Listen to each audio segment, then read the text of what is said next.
E aí, tudo bem? Essa semana eu separei para você o making-off de um comercial da LG vendendo seu novo micro-ondas. A gravação foi feita pela produtora Zero Filmes, o ator Marcus Oliver. Tudo isso no ano 2000, hein? Você vai ver todo o processo da maquiagem de transformar o ator num demônio. Vamos nessa!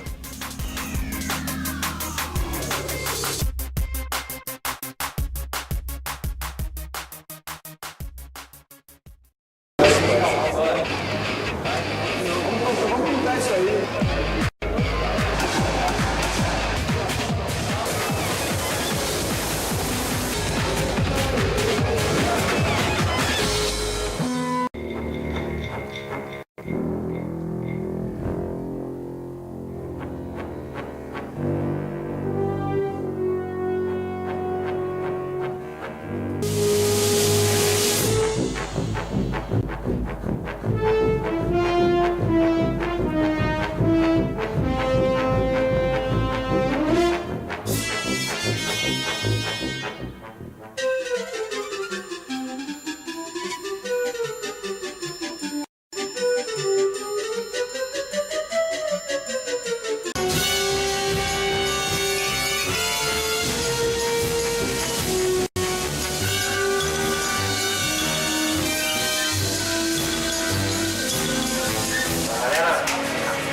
Já que nós estamos prontos para vocês lá.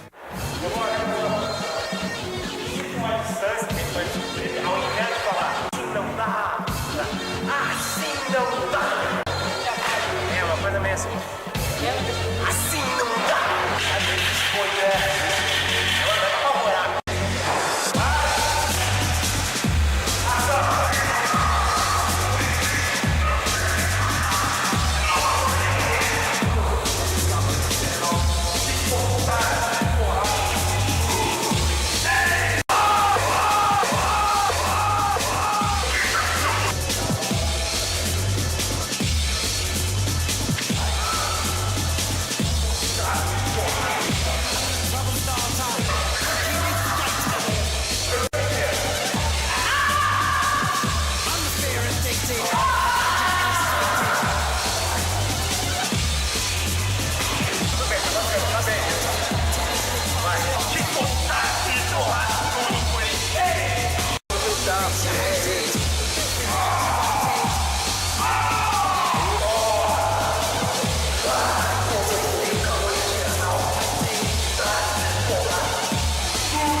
Assim não dá.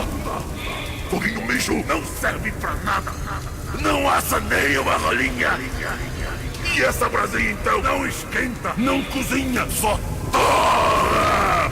Como eu queria um calor infernal que tostasse tudo por inteiro.